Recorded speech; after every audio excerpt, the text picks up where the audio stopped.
Welcome back everybody to Forza Motorsport, and today we're taking a look at the 2024 Lamborghini Revuelto. Yeah, this has been in production since 2023 and it's a successor to the Aventador, which was a long-running mainstay from Lamborghini that had many iterations that were absolutely amazing. And yeah, the name for this car is derived from a Spanish fighting bull that fought in Barcelona in the 1880s. And this is a first for Lamborghini as it is their first plug-in hybrid. Obviously they have had some mild hybrid systems on previous cars like the Cyan, but this is a proper plug-in hybrid because it has a proper plug-in hybrid drive system, so you can actually drive it on the batteries only. And yeah, many features that we've seen on previous Lamborghinis still remain. So we've got scissor doors, we've also got active rear spoiler, which should let you show there. So yeah, those are the kind of things that we've seen before, including the all-wheel drive system and carbon ceramic brakes. We've also got an 8-speed dual-clutch automatic transmission and a chassis that is not only 10% lighter than what was on the Aventador, but it's also 25% stiffer as well due to a mix of carbon fibre and aluminium alloys. So yeah, and it needs to be lighter because at the end of the day, with the batteries and motors that this has got on top of its combustion motor, it is going to weigh more than a standard, Aventador or, Huracan or anything like that. So yeah, but at the end of the day, it is kind of worth it. There's also a first on this Lamborghini outside of all the other firsts that I've already talked about, and that is it having an exposed engine bay, as you can see, like a Bugatti Veyron. So yeah, the engine is a 6.5 litre V12 engine, the kind that we've been used to before. That in of itself produces 814 horsepower, which alone would make it the most powerful combustion engine that Lamborghini have made, while also producing 535 pounds-feet of torque on its own. Now, the horsepower would be the most powerful, but the torque would not be. The Cyan had slightly more in the way of torque, I believe. But then again, it could be because it had the batteries. I haven't technically looked up the combustion engine's output on the Cyan, but regardless, yeah, 814 horsepower alone is comfortably the most powerful combustion engine that Lamborghini have made. And yeah, on top of that, we've got 3 electric motors that power 3.8 kilowatt hour of lithium-ion batteries. So the batteries alone also make 187 horsepower and 248 pounds-feet of torque. So combine all of that together and you got 1001 horsepower and 739 pounds-feet of torque, which is comfortably the most powerful Lamborghini ever, which is massively impressive, quite frankly. But because of those motors and the electric batteries, you do have at the end of the day more in the way of weight in this car. So despite the weight saving in terms of the chassis, it does still weigh 4,047 pounds, which is at least 200 pounds heavier than the heaviest Aventador. So yeah, there is a fair bit of weight there, but it does actually weigh slightly less than the Cyan. So not only do we have more power than that car, but we also have less weight. And on the whole, I really do like the look of this vehicle. It's kind of everything you'd expect from a Lamborghini, so lots of sharp angles, it's really rather quite aggressive. You've got plenty of air ducts there as well to feed into the engine, but it just looks like a Lamborghini that we've had before, but not. It kind of looks like a mix between other more exclusive Lamborghinis that were based on the Aventador. So yeah, really do like the look of it, like the side profile as well. It does perhaps look a little smaller than the Aventador, or at least the original version of that car. So yeah, slightly smaller, and because it is a plug-in hybrid, you can also use that around the town to drive on. But it also, when you drive it around on that kind of mode, the city mode that it's called, it also reduces the engine power output as well to make it a more driver-friendly car in urban environments. But we're not interested in that because we are interested in what this can do with all of its power, torque and performance on a track. So let's get out there and see what it can do. Right, we're at Mugello full circuit, so let's hear what this car sounds like first and then we'll talk about it some more.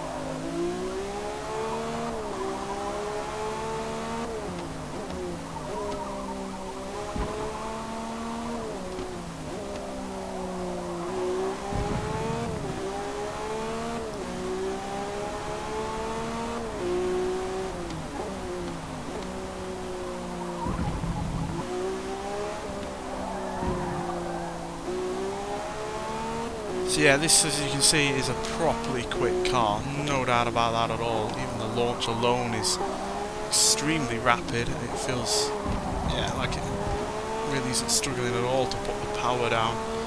And obviously it does have all-wheel drive that we've come used to from Lamborghini for a while now. Well over 20 years since they introduced their first all-wheel drive car. And yeah, they've clearly been able to nail it with this hybrid power setup. It does have an e-axle up front, which I imagine means that at least two of the electric motors are working up front to power the front wheels, and then I imagine the third motor is used to help the engine at the rear and fill in any gaps that it might well miss out on, as we have seen in previous, hybrid hypercars in the past. So yeah, and that means that we're getting a car that can do 0 to 60 in 2.4 seconds. 0 to 100 in 5.1 seconds. It'll do a quarter mile in less than 9.6 seconds, and going to a top speed of 235 miles an hour, which is, yeah, properly quick. And yeah, and on top of all of that, you've got a great sounding engine that revs to at least 9,250 RPM, which is ridiculous for a production vehicle to be revving that high. Now obviously we have seen some other high revving engines out there, the Gordon Murray car for instance, that revs I think as high if not slightly higher. So there are some cars out there that do rev as high as this, but as far as I'm aware, a full production vehicle from Lamborghini has never revved quite so highly as that. And it does show that even though it does have a hybrid system that is supposed to, make it more eco-friendly and more usable on a day-to-day basis, that they really haven't sacrificed what makes Lamborghinis like this so, rewarding to drive, but also so evocative and, such a want that people want to buy. And yeah, they could have easily turbocharged this car or anything like that to try and make it even more economically friendly, or eco-friendly, but they haven't. They're stuck with a naturally aspirated V12 and just taken what can be done with a hybrid system and just turned it up to 11 basically. And yeah. Now granted, there are some handling issues I've found with the understeer in particular. It's not massive, but it is noticeable at times. But most of the other times it is just a really glorious car, and those carbon ceramic brakes are bringing the 4,000 pounds plus weight and all of the momentum behind it to a halt in a nice orderly fashion as well. And then you got the sound of the engine as well, which is just absolutely sensational on top of all of that. So yeah, really glad this has been added to the game. Now it is going to be also added to Forza Horizon 5 in late April to celebrate the release of that game on the PS5. We're also getting one of the other cars that are also being added to that game in this game as well at some point, the Lotus Exige I think it is, or Evora even, racing version of that car. So yeah, but regardless, this car on this game is, a different kind of beast than it is ever going to be on Forza Horizon 5, as this is a track-based game and that is obviously an open world game. So it's nice to have it in two different kind of games, two different racing games, quite frankly. So yeah, and it's an absolutely fantastic car in its own right. I really do highly recommend getting it. Now you can either buy it outright in the auto show at the moment for nearly 400,000 credits, or you can get it as a reward for doing some challenge or something or other. So if you can't afford it now, then you should well be able to get it for free for doing some racing or such. So yeah, get it if you haven't already. It has only just come out today, I believe, and yeah, it's a fantastic car to drive, and yeah, should be a brilliant one to race as well. Nonetheless, so thank you for watching, and I'll see you in the next one. Bye.